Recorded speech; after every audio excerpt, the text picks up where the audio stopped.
Welcome to Dental Business RX. Practice success in 30 minutes or less. Thank you for calling ABC Dental. So I was going to start off the normal way I start off with, my intro, and I just realized this is episode 200. It seems weird that I'm just realizing that. But, I knew it was coming. I knew it was on 190. I thought it was 199. In any event, I didn't want to do a big thing with a lot of hoopla or whatever for 200, but it is the 200th episode, so I wanted to give a big thanks to all of you who've been listening and your feedback. Definitely super appreciated. Keeps it going. And I love doing this. I hope you guys enjoy it, and I hope it helps you. All right, and with that, let's jump into this week's episode. So something came to my attention not all that long ago, which, and I know this is cliche, shocked me. And what was this thing? Well, it was how accounts receivable, ARs, were being handled in the average dental practice. You see, in the era I came up in, back in the day, right, the 90s to 2000s, the era I came up in, the benchmark for collections was 97 to 98%. You'd produce 100,000 and collect 97 to 98,000. This was considered good. And your accounts receivable was maybe a month and a half if you were relaxed in your billing. And what am I seeing now? Well, I'm seeing newer clients with 3, 5, and in some extreme cases, 7 months worth of accounts receivable, meaning their average production is 100 and they have an accounts receivable of 300,000, 400,000, 500,000. It's not everybody, but I'm seeing it a lot more than I used to see it. That used to be the outlier, the anomaly. That's becoming a lot more of a regular occurrence these days. I'm seeing tons of 120-day plus balances, and I'm also seeing general confusions when you look at an accounts receivable report with a client as to what to do or how to handle it. And with some of these confusions, the doc or the office manager isn't even sure if this old balance is the patient's or an insurance balance. It's almost like the art of how to collect money has vanished. So why is this happening? And more importantly, what should you do about it? If it's happening to you, how do you handle it? And what should you be doing to make sure it doesn't happen to you? Well, the why it's happening is very simple. There are 2 commonly missing functions in a lot of practices, and I'll explain this, along with a lack of a specific system to follow for account management.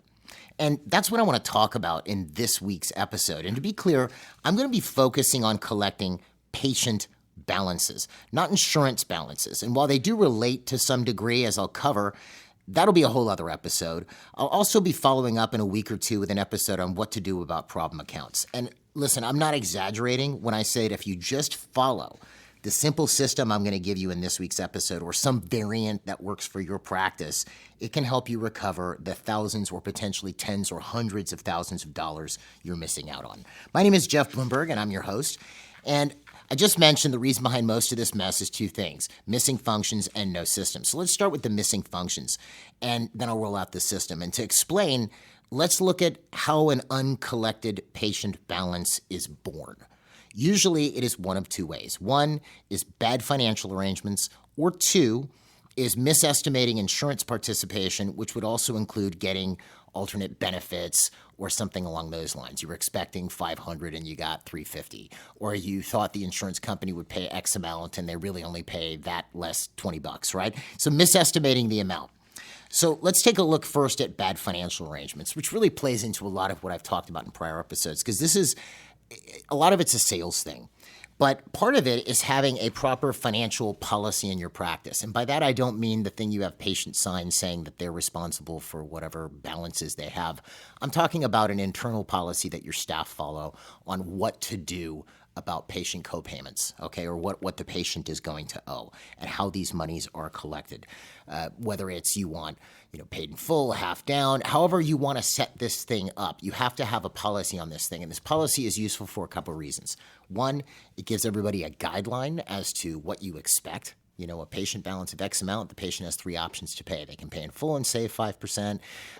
They can pay half down and half in 2 weeks or 30 days, or they can use patient financing. Something like this. And that's just your policy. So it gives you people guidelines, number one. Number two, what it does is it helps you detect where you might be having trouble on your staff. Let's say you have 3 people at the front, and 2 of them follow your financial policy more or less invariably, but 1 does not, and they always have a great reason. People aren't going to just randomly not follow policy and not say anything. They have a great reason. Oh, this person couldn't pay, this person couldn't do that. But the problem is they're making decisions that are above their pay grade. And I don't mean to sound degrading when I say that, but what I mean is policy is set by the owner. And if I work at your front desk, I don't have the power to change your policy. Now, if I want to, let's say a patient is asking for some special consideration, then I would have to get your approval on it. I can't just randomly or unilaterally do it. That is not within my purview. I'm not allowed to do that. If you have someone doing that repeatedly, that might be a problem employee, okay? But that's the first thing. You need to have a specific policy.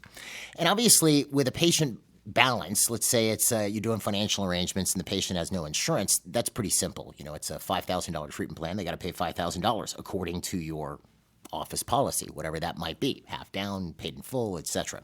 And the joke of this is, so let's say you're doing a $5,000 case and you're expecting $1,500 from insurance. Technically, all of that is the patient's balance. You could go, well, $1,500 I'm expecting from insurance. Yeah, but you're doing them a solid by accepting assignment. It really is their balance. That the contract is between them and the insurer, not you and the insurer. And they have all the power there. So the fact that you're accepting assignment is nice, but ultimately it is the patient's balance, and your patient should really understand that. Okay? So if a patient has insurance, obviously you want to properly estimate the copay, and then you figure out how they're going to pay. And if you do this right, if you know what insurance would pay, if you track this, especially, I know this is more difficult these days, especially if you're in a lot of different plans because everybody's paying something different, but you should have the fee schedule and you should have an idea of what the patient's benefits are. You should technically, I know I'm saying should a lot, end up with a zero patient balance. The insurance company is going to pay $860 for the crown and the patient's met their deductible, let's say, and they're supposed to pay 50%. So the patient gives you $430 and the insurance company should pay the other $430. You should have a zero balance, okay? Which brings us to the second part of this problem, which is misestimated insurance balances. Now, this is happening for a couple different reasons. A lot of people are outsourcing insurance collections. And not just collections and posting, but verification and things of this nature. Now, I have a lot to say about that. It's a whole other separate episode, whether you should outsource or how should you outsource. To that end, not as an MGE thing, but a few of the key principals in MGE are developing a separate solution for that right now because we were dissatisfied with we're referring our clients to various places and they were coming back and it wasn't going very well with these companies that were filing for them. And you'll know more about that soon when we're ready to talk about it. Right now, it's just limited to MGE clients. But one thing that's often not looked at when someone outsources collecting insurance is 2 things happen that go wrong. One, internally in the practice, because they're not dealing with the insurance companies on a regular basis, their thumb comes off the thumb or finger, whatever finger would be on the pulse, the thumb or your fingers, comes off the pulse to a degree. So then you're not estimating the insurance payment 100% accurately. So you're expecting $100 on that, or I'm sorry, rather 100% on that cleaning at your current fee schedule, but they actually short you by $28. In other words, you're not as conversant with it because you're not dealing with it internally anymore. You referred that out. So yeah, sure, you're getting the benefit report that you're getting from whoever's verifying benefits, but people are losing that art a little bit. So you end up with some balances there. The other thing that happens is nobody's really addressing this when it comes back into the practice. No one's keeping accounts straight.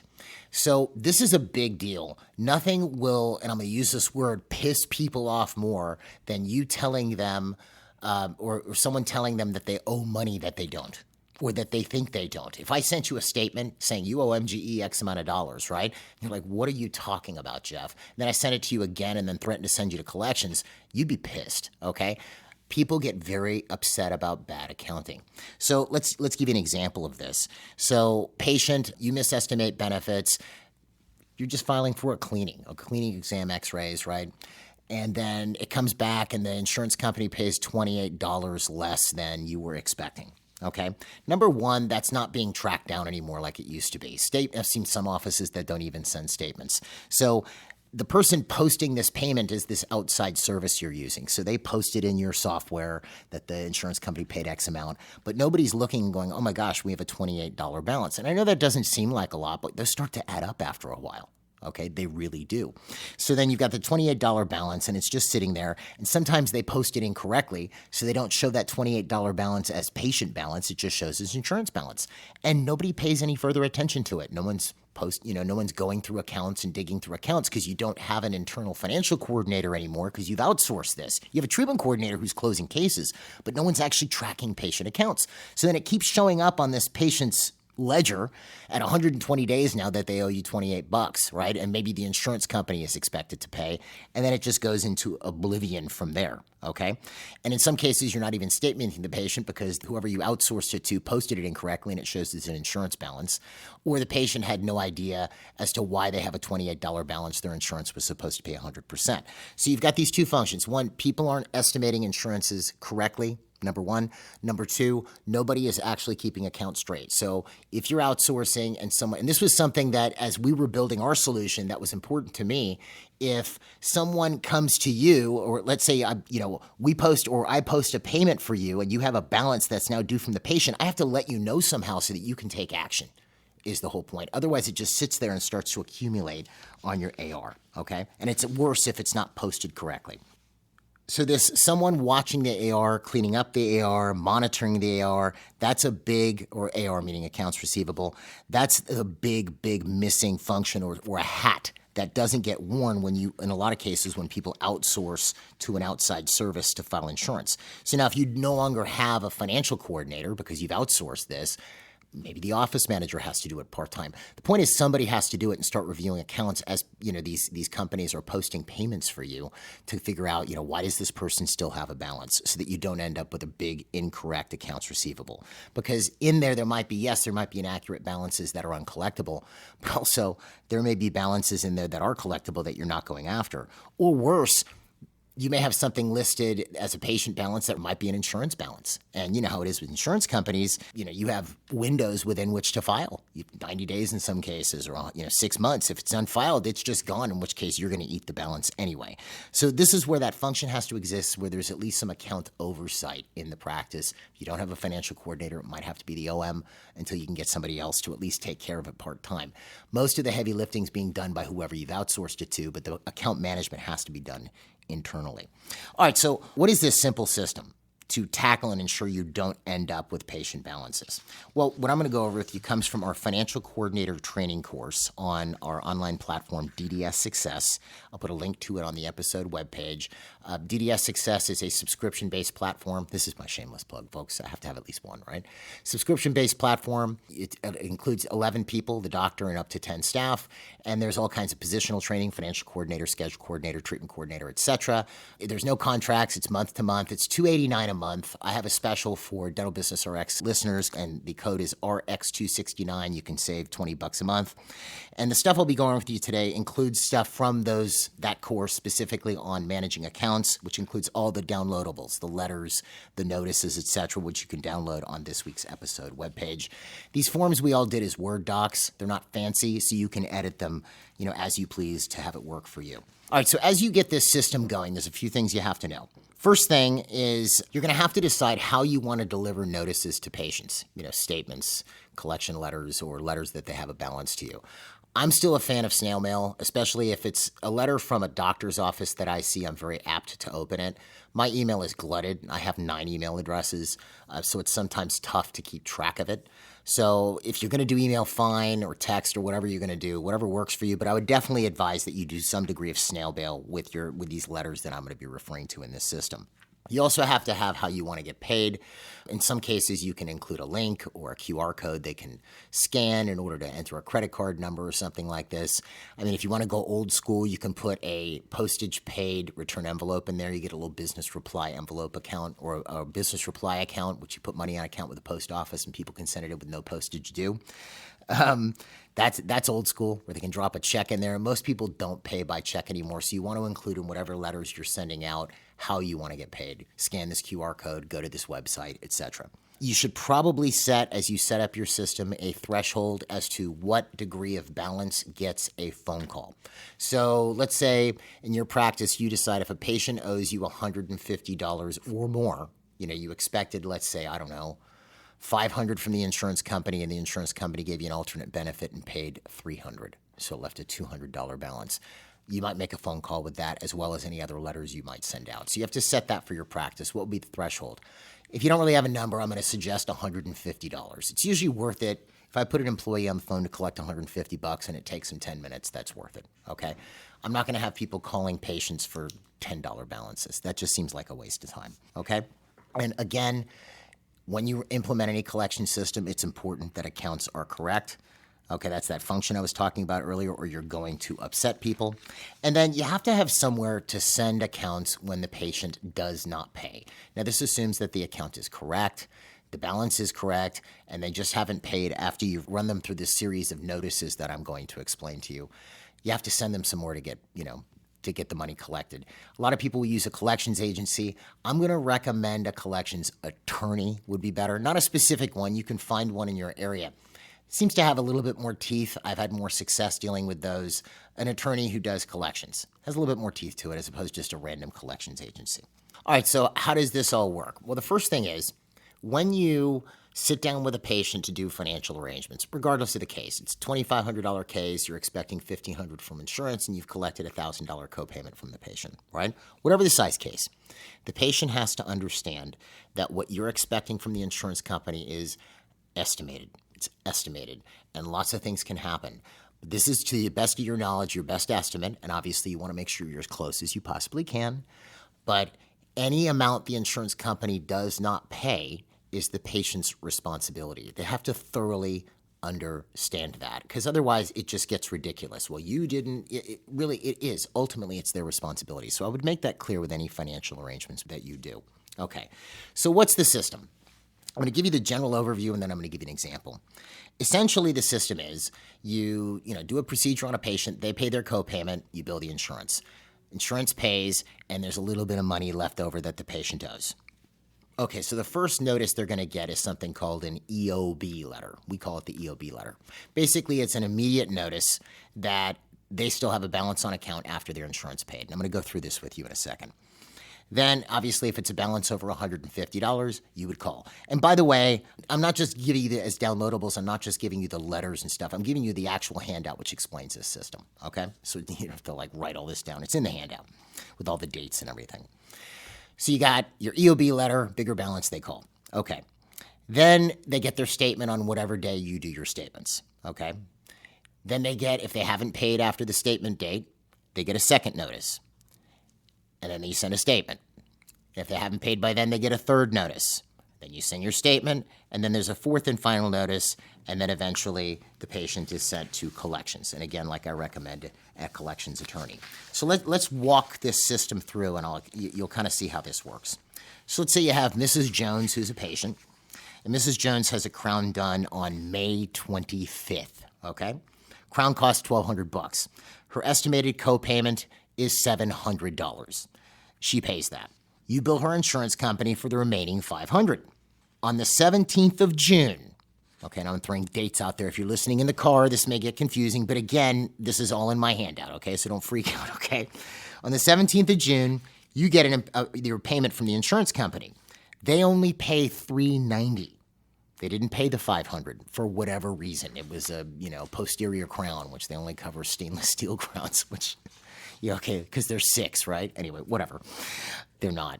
Okay, so you don't participate with the insurance, and Mrs. Jones knows this, and you've explained they may not pay the expected amount, although you thought they might. Her balance owing, you expected $500, they only paid $390, is $110. See, that same day, you got paid. So you got paid. You have an EOB, shows that they paid less than expected. You're going to send out what we call an EOB letter on your letterhead with a copy of the EOB. You can include a remission envelope if you want to go old school. You can have a QR code or a link for Mrs. Jones to pay her $110 balance. So let me just read you the EOB letter. It's very short, but you'll see what it says. It's, Dear patient name, we recently received a payment from your insurance company for the services performed on blank date. The services performed were blah. Your insurance company paid $390. Okay, if the insurance company didn't pay anything, you would explain below. The balance that you owe on this service is $110. Please remit this amount as soon as possible. If the insurance company didn't pay, you would explain why and fill in the blanks here. If you have any questions, please call me at blank number, and whoever, the letter should come from the office manager or the financial coordinator if you had one, okay? And then you should have a notice at the bottom, payments received after whatever your statement date is. Let's say you send statements out on the 5th. Payments received after the 5th of the month will not be reflected on your monthly statement, okay? All right, so they get this EOB letter. What's nice about this is on, let's say your statement date is the 5th. So on June 17th, you got that EOB. This letter's going out on June 17th. You'll probably get paid before the next statement goes out. It's quick. Boom, boom, boom. Or you'll get a phone call. Hey, why didn't they, why do I still owe you $110? Oh, well, here's what happened. Oh, okay. And then they give you a credit card and pay or whatever. All right, so that's the first step. That's step one. You do the EOB letter. It's an additional little insertion of a step there, which gets you paid in a lot of cases. You'll get paid even before the statements go out, okay? Now, let's say your statement date is, let's say instead of it being the 5th, it's the end of the month. Let's say on June 26th, right? You send out statements. So you send out your monthly statement. If you hadn't received payment from Mrs. Jones, she'd get her statement showing the $110 owing. So she's got an EOB letter from you, and now she's gotten a statement from you roughly 9 days later. And one thing to think with here is how you send statements out, or even if you send statements out. I know that sometimes people even outsource this. And again, if your accounts receivable is bad or wrong and you're statementing people with it, you're just going to upset them. Keep that in mind. I'm still a fan of sending statements out. I just am. Emails are great. I would much prefer to avoid the postage. If patients are willing to get texted or email their statements and actually look at them, that's cool with me. That works for me. Or you can send them a text or an email saying, hey, you go to this, click this link to see your account balance. Cool. I love it. If you can't, send out a snail mail statement. It's worth it, just from a time perspective, okay? So they get their statement at the end of the month, the end of June, and if Mrs. Jones hadn't paid the $110, it would show on the statement. Now, July rolls around. By the end of the month, let's say the end of July, you have not received payment. You've not heard from Mrs. Jones, okay? And she's below that threshold of where you'd actually make a phone call, which in this case, let's say is $150. She owes you $110. And look, if you really know her well and you're like, wow, this is really unlike her, you could always call her. But in most cases, you're going to have a lot going on and not time to track this. So if you haven't received payment on the next statement date, let's say at the end of July, you would send out her next statement with a second notice letter. It goes in the statement envelope. So you can kind of sequester those statements to the side where the patient has a past due balance, and you include this second notice letter in there, or you do it as a separate letter and include the statement in the letter.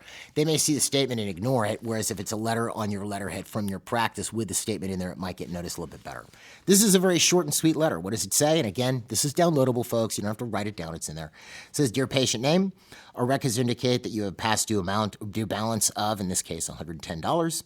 If you have any questions about this matter or need any help, please feel free to call us at your phone number. If payment has already been sent, please disregard this notice. Thank you. Sincerely, financial coordinator or office manager, whoever's sending out the statements. So now, the service was done. The service was initially done in May 25th. You received payment from the insurance company on the 17th of June. At the end of June, you sent out a statement. Patient hasn't paid yet, so now the end of July, you're sending out the second notice with a statement.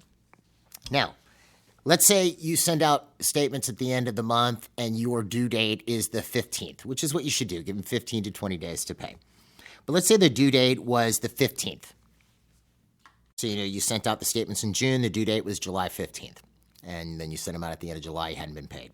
So then the due date, let's say in your case, is the 15th. So by August 15th now, by your due date, not the end of August, if you haven't received payment, you would now send out the third notice. Okay? Now, for the third notice, and I'll read you the letter. It's, again, these are very short. You might want to buy a little past due stamp, one of these little stampers that you can, they're cheap as all get out, right? You can also, I have this as one of the downloads. I wanted to keep this very utilitarian and simple and not make it difficult to use. It's just printed across a piece of paper. It just says past due notice. You can print it on like orange paper and cut 3 of them out, little slips out of the paper, and drop it in the envelope. So August 15th, you haven't received payment. You'd send out the third notice letter and a statement with a past due stamp or a red slip of paper or orange slip of paper with a past due notice, along with however you want to get paid, whether it's a remission envelope, or which you can put an envelope in there without postage, or they can just mail it to you or do nothing, or a QR code or a link or whatever. I'd make it easy for them to pay. So what's the third notice say? It says, our accountant insists that we resolve all past due accounts as soon as possible. Our records indicate that you have a past due balance of, in this case, $110. The balance is for services rendered on data service. The services that were rendered were, you list them out. We appreciate having you as a patient and are willing to work with you to resolve your bill. If you have any questions about it or need help making arrangements to pay it, please call us at the office number. It is imperative that we hear back from you as soon as possible. Please remit payment in full, or if needed, call us to make other arrangements no later than the 28th of this month. In other words, before the next statement goes out. If payment has already been sent, please disregard this notice. So now we're on our third notice, and we're on August 15th. Services were done on May 25th. All right, now, if by statement day, the end of August, which is the 28th or the 30th, or whenever you do statements, you have not received payment or a phone call. And this, you can change these dates around. Let's say you do statements on the 5th, right? Because you want to have the end of the month. You would just change the dates, right? You move the dates later. If I'm billing on the 5th, then my due date might be the 25th, you see. So if by August 28th, or at the end of August, rather, statement day, you've not received payment or a phone call or a communication of some time to make arrangements. They call, hey, I can't pay right now. Can I pay $50? Something. You've received nothing.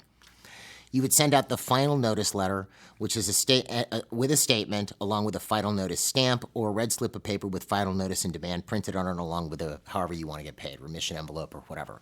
So get this picture. I've got the letter with my statement. I maybe stamped it with final notice. I might have a red slip of paper in there. And again, I have these that you can print. It's very utilitarian, but it works. That says final notice and demand. What does this letter say? Dear patient name, we have yet to hear back from you to resolve your past due balance of, in this case, $110. This letter will serve as a final notice and demand for this outstanding debt. Unless we receive payment by the 15th of the month, in this case, we're sending this out at the end of August, so we'd want payment by the 15th of September. We have no choice other than to forward your account to our attorney, collection agency, whoever you use. We would prefer not to do this. To avoid further collection action, we need you to do one of the following.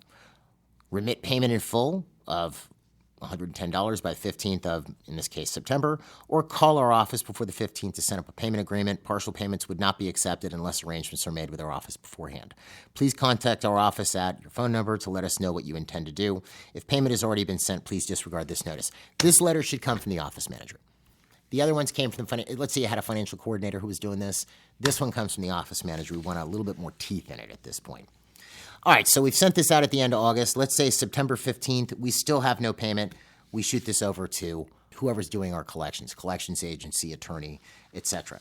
So from start to finish, data service was on May 25th to when collections referral occurred would be 105 days. A little bit more than 90 because we baked in the time for the insurance company to pay before the clock started ticking on the patient balance. But we've taken action, and you want to apply this action unilaterally across all accounts because then there's a uniform way of handling it, and you'll find that most people just pay their bill. You'll find in a lot of cases you get paid by the EOB letter before you even send out the statement. People pay. Or at least get a phone call going, why do I owe this money? Which gets the patient into communication, and then you can resolve the balance, which is really all you want to do in the first place, right? So about 105 days total, okay? So obviously you can avoid creating this problem with good financial arrangements and being really sharp on how you estimate insurances at the front end. Okay, and I know that's tough sometimes, as well as really planting it in the patient's mind that, look, this is an insurance estimate. We don't know for a fact is what they're going to pay, and if they don't pay it, we're going to do our best to get paid. You would owe this balance, and it would be due immediately. That's important to do. But that's the simplicity of the system, and this will keep your accounts receivable from being littered with all these $100, $50, $80 balances, in some cases more, which can add up. This is what I've been saying. I'm seeing this, and I've seen accounts receivables higher than I've ever seen them before. They used to just be the outlier. Oh, you have 4 months of accounts receivable. Now I'm seeing that as a regular thing. So this is not where you want to live. And again, the problem is, especially if this is done on a regular basis, it becomes harder and harder to collect this money the older that it gets. So that's the simplicity of the system. The only other thing I would add is, let's say Mrs. Jones is a great patient and you've sent out the second notice and she's still not paying. Because she's a great patient, I'd probably just call her. Hey, what's going on? You know, you never know. Maybe there was a death in the family. Maybe something's going on that this has not been on her priority list to call you before I would start ramping things up. Up to you. That's your call to make. Okay? That's your call to make. Now, the key with this is consistency. You want to do it week in, week out, set a schedule. Okay? And you'll watch. The AR will shrink as these patient balances disappear. The only issue, as I mentioned earlier, is if the balance you're demanding from the patient is wrong, which can really, really, really, really upset people. Okay? You don't want to do that. Now, let's say, and again, this would not surprise me based on what I've been seeing. Let's say a lot of your patient balances are wrong. Your ARs or accounts receivable littered with incorrect balances. What are you supposed to do about this? Because something does need to get done. Well, this is where you would audit accounts, which I will be covering how to do in the next week or two based on the current contact schedule as well as the forms and spreadsheet you'd use when auditing them. But obviously, it's the one thing you want to avoid. You don't want to bill people for money they don't actually owe you. Anyway, so that's the system. I have the downloads. I have the whole write-up of how the system works, as well as all the sample letters, as well as those little cutouts that say past due and final notice and demand. If you want to use those, you just get red paper or orange paper and print them on there. I have also the links to the course where we actually go over this in one of the lessons. We also have a lot of other cool stuff in that course, the Financial Coordinator course on DDS Success. Don't forget the discount code is RX269 if you want to use it. And the downloads to these forms are on the episode webpage for this week's episode. Easy to download. If you have any questions as you go through any of this, please feel free to email me. I love hearing from you guys. Like I said, didn't realize it was the 200th episode. I thank you guys again for listening. I super appreciate it. If you want to find out more about MGE, you can find us online at mgeonline.com or call us at 800-640-1140. Guys, have a great week, and we'll see you at the next episode.